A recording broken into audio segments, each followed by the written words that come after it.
Hello നമസ്കാരം, റോസുസ് tasty ഹൗസിലേക്ക് എല്ലാവർക്കും സ്വാഗതം. ഇന്ന് തനി നാടൻ ഒരു റെസിപ്പി ആയിട്ടാണ് വന്നിരിക്കുന്നത്. കൊഞ്ച് തീയൽ അഥവാ ചെമ്മീൻ തീയൽ എന്നൊക്കെ പറയും. ഞങ്ങളുടെ നാട്ടിലെ ഒരു സ്പെഷ്യൽ ഡിഷാണ് ഇത്. ചെമ്മീൻ മാത്രം ഇട്ടിട്ടല്ല നമ്മൾ തീയൽ ഉണ്ടാക്കുന്നത്. ചെമ്മീനും അതേപോലെ തന്നെ ചേനയും കൂടെ ചേർത്തിട്ടാണ് നമ്മൾ തീയൽ ഉണ്ടാക്കുന്നത്. നല്ല ടേസ്റ്റാണ്.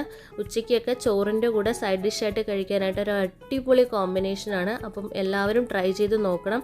അപ്പോൾ അതെങ്ങനെയാണ് ചെയ്യുന്നത് നമുക്ക് നോക്കിയിട്ട് വരാം.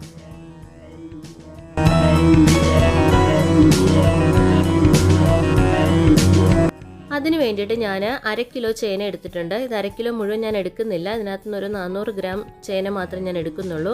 അതേപോലെ 1/2 കിലോ ചെമ്മീൻ കഴുകി വൃത്തിയാക്കി വെച്ചിട്ടുണ്ട്. ആദ്യം തന്നെ നമുക്ക് ചേനയൊന്ന് കട്ട് ചെയ്തൊക്കെ എടുത്തിട്ട് വരാം. ഇതേപോലെ നുറുക്കി ഞാൻ എടുത്ത് കൊണ്ടുവന്ന് വെച്ചിട്ടുണ്ട്, കഴുകി വൃത്തിയാക്കിയിട്ടുണ്ട്. അപ്പോൾ ഇതൊന്ന് വേവിച്ചെടുക്കണം. പിന്നെ 2 കുടംപുളി, 2 ചെറിയ കഷ്ണം പുളി ഞാൻ ഇട്ടിട്ടുണ്ട്. ഓരോരുത്തരുടെ പുളിയുടെ ആവശ്യത്തിനനുസരിച്ചിട്ട് നിങ്ങൾക്ക് പുളി എടുക്കാവുന്നതാണ്. ഇനി നമുക്കിതൊന്ന് വേവിക്കണം. ഞാൻ കുക്കറിലിട്ടല്ല വേവിക്കുന്നത്, ചട്ടിയിൽ തന്നെ ഇട്ടിട്ടാണ് വേവിക്കുന്നത്. ഇതിലേക്ക് ഒരു 1/4 ടീസ്പൂൺ മഞ്ഞൾപ്പൊടി, ആവശ്യത്തിന് ഉപ്പ്, ഇത്രയും നമുക്ക് ചേർത്ത് കൊടുത്തിട്ട് അപ്പോൾ ഇതൊന്ന് തിളച്ച് കഴിയുമ്പോഴത്തേക്ക് ലോ ഫ്ലെയിം ആക്കിയിട്ട് ഒന്ന് വേവിച്ചെടുത്താൽ മതിയാവും. 2 പച്ചമുളകും കൂടെ ചേർത്ത് കൊടുക്കുന്നുണ്ട്. അപ്പോൾ ഇതൊന്ന് ഈ അടുപ്പത്തിരുന്ന് വെന്തോട്ടെ. ഇനി നമുക്ക് അപ്പുറത്തെ അടുപ്പിലേക്ക് കുറച്ച് കാര്യങ്ങൾ തയ്യാറാക്കാനുണ്ട്. നമുക്ക് തീയലിലേക്ക് ആവശ്യമായിട്ടുള്ള തേങ്ങ നമുക്ക് വറുത്തെടുക്കണം. അതിന് വേണ്ടിയിട്ട് 2 ടേബിൾ സ്പൂൺ വെളിച്ചെണ്ണയാണ് ഒഴിച്ചു കൊടുക്കുന്നത്. ഇതിലേക്ക് 3 വെളുത്തുള്ളി അതൊന്ന് കട്ട് ചെയ്തിട്ട് നമ്മൾ എണ്ണയിലേക്ക് ഇട്ട് കൊടുക്കുന്നുണ്ട്. അതൊന്ന് മൊരിഞ്ഞ് വരണം. ഇത് ലൈറ്റായിട്ടൊന്ന് മൊരിഞ്ഞ് വരുന്ന സമയത്ത് നമുക്ക് കുറച്ച് കുരുമുളക് ഇതിലേക്ക് ചേർത്ത് കൊടുക്കണം. കുരുമുളക് അങ്ങനെ തന്നെ ഇടുവാണ്, കുരുമുളക് പൊടിയല്ല. കുരുമുളക് അങ്ങനെ തന്നെ ഇടാം. അല്ലെങ്കിൽ നിങ്ങൾക്ക് കുരുമുളക് പൊടി ചേർക്കണമെങ്കിൽ ചേർക്കാം. അത് പൊടികൾ ചേർക്കുന്ന സമയത്ത് ചേർത്താൽ മതിയാവും. ഇതൊരു 8 മുതൽ 10 വരെയുള്ള കുരുമുളക് ഞാൻ ഈ എണ്ണയിലേക്ക് ഇട്ടൊന്ന് പൊട്ടിക്കുന്നുണ്ട്. അതിനുശേഷം തേങ്ങ ചിരവിയത് ചേർത്ത് കൊടുക്കാം. 1/4 കപ്പ് തേങ്ങ ചിരവിയതാണ് ഞാൻ ഇതിലേക്ക് എടുത്തിരിക്കുന്നത്. അല്പം കറിവേപ്പിലയും കൂടി ഇട്ട് കൊടുക്കാം. എന്നിട്ട് തീരെ ലോ ഫ്ലെയിമിൽ വെച്ചിട്ട്, നല്ല ലോ ഫ്ലെയിം ആയിരിക്കണം, അല്ലെങ്കിൽ പെട്ടെന്ന് നമ്മുടെ തേങ്ങ കരിഞ്ഞു പോവും, വല്ലാത്തൊരു ടേസ്റ്റായി പോവും. അപ്പോൾ ലോ ഫ്ലെയിമിൽ വെച്ചിട്ട് നമുക്ക് നന്നായിട്ട് ഇതൊന്ന് വറുത്തെടുക്കണം. നമുക്ക് വേറെ ഒരു പണിക്കും പോകാൻ പറ്റത്തില്ല, ഇത് തന്നെ നോക്കിയിരിക്കണം. പെട്ടെന്നാണ് ഇതിന് കളർ ചേഞ്ച് ഉണ്ടാവുന്നത്. കണ്ടില്ലേ, ഇപ്പോൾ ചെറുതായിട്ടൊന്ന് ജസ്റ്റ് ഒരു കളറൊന്ന് മാറി തുടങ്ങിയിട്ടുണ്ട്. അപ്പോൾ ഇതിങ്ങനെ ഇളക്കിക്കൊണ്ട് തന്നെ ഇരിക്കുക. ഇളക്കിക്കൊണ്ടിരിക്കുന്ന സമയത്ത് കളറിങ്ങനെ മാറി മാറി വരും. ഇപ്പോൾ കുറച്ചുകൂടെ ഒന്ന് ഗോൾഡൻ ബ്രൗൺ ഷെയ്ഡ് ആയിട്ടുണ്ട്. നമുക്ക് ഈ ഒരു കളർ പോരാ, കുറച്ചുകൂടെ ഒന്ന് ഫ്രൈ ആയി വരണം കേട്ടോ. ഇതാ ഇപ്പോൾ കണ്ടില്ലേ, ഇപ്പം നല്ല കറക്റ്റ് കളറായിട്ടുണ്ട്. ഈ സമയത്ത് ഫ്ലെയിം ഓഫ് ചെയ്യുക. ഫ്ലെയിം ഓഫ് ചെയ്തതിന് ശേഷം പൊടികൾ ചേർക്കുന്നതാണ് നല്ലത്.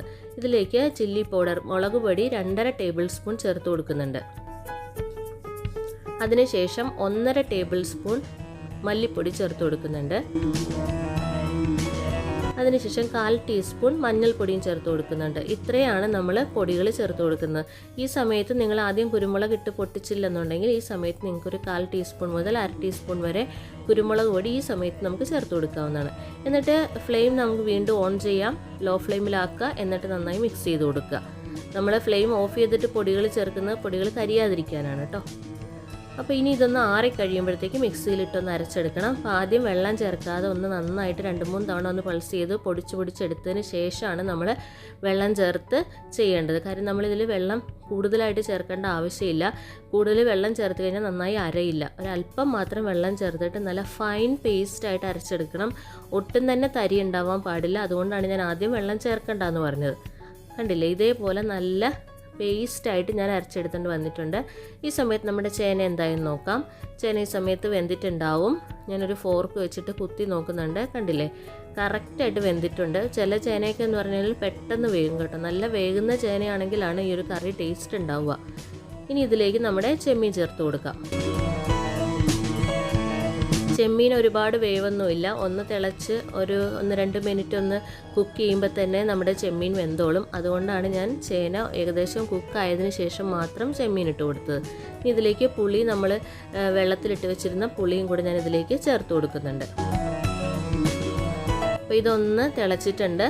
തിളച്ച് കഴിയുമ്പോഴത്തേക്കും നമുക്കിനി അരപ്പ് ചേർത്ത് കൊടുക്കണം. ആവശ്യത്തിന് ഉപ്പും കൂടി ഇട്ട് കൊടുക്കുക. എന്നിട്ട് ഇതൊന്ന് തിളച്ചോട്ടെ. തിളച്ചതിന് ശേഷമാണ് നമ്മൾ അരപ്പ് ചേർത്ത് കൊടുക്കേണ്ടത്. ഇതിപ്പോൾ നമ്മൾ അരച്ച് വെച്ചിരിക്കുന്ന അരപ്പ് നമുക്കിതിലേക്ക് ചേർത്ത് കൊടുക്കാം. എന്നിട്ട് ആ മിക്സിയുടെ ജാറും കൂടെ ഒന്ന് കഴുകി ഒരല്പം ഒരു 1/4 ഗ്ലാസോളം വെള്ളം ചേർത്തിട്ട് ആ ജാറ് കഴുകി ആ വെള്ളം കൂടെ നമുക്ക് ഒഴിച്ചിട്ട് ഒന്ന് മിക്സ് ചെയ്ത് കൊടുക്കാം.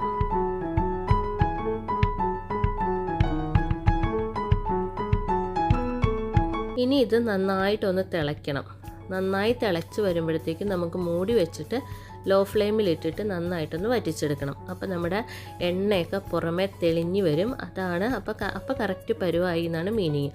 അപ്പോൾ നമുക്ക് അത് വേണ്ടിയിട്ട് വെയിറ്റ് ചെയ്യാം. ഞാൻ മൂടി വെച്ചിട്ടുണ്ട്, ലോ ഫ്ലെയിം ആക്കിയിട്ടുണ്ട്. ഒരു 15 മിനിറ്റ് ഇടയ്ക്ക് ഞാനൊന്ന് തുറന്ന് നോക്കിയിരുന്നു. ഒരു 15 മിനിറ്റ് ഇപ്പോൾ ഏകദേശം ആയിട്ടുണ്ട്. ഇപ്പോൾ സൈഡിലൊക്കെ കണ്ടില്ലേ എണ്ണയൊക്കെ തെളിഞ്ഞ് മാറി നിൽക്കുന്നു. സൂപ്പറായിട്ടുണ്ട്.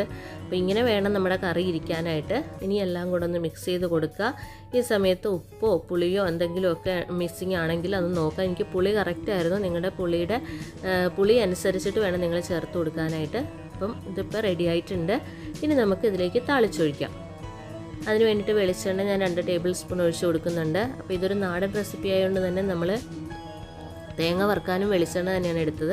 അപ്പം ഇതിനും വെളിച്ചെണ്ണ തന്നെയാണ് നല്ലത് കേട്ടോ. ഇതിലേക്ക് കടുകിട്ട് പൊട്ടിച്ചിട്ടുണ്ട്. ഒരു 3-4 ചെറിയുള്ളി അതൊന്ന് കട്ട് ചെയ്തിട്ട് കൊടുക്കുന്നുണ്ട്. വറ്റൽമുളക്, പിന്നെ അല്പം കറിവേപ്പില അവസാനമായിട്ട് നമുക്ക് ഇട്ട് കൊടുക്കാം. ഇത്രയും ഒന്ന് ചേർത്ത് ഒന്ന് ഫ്രൈ ആയി കഴിയുമ്പോഴത്തേക്കും നമുക്കിത് അതിലേക്ക് താളിച്ചൊഴിക്കാം.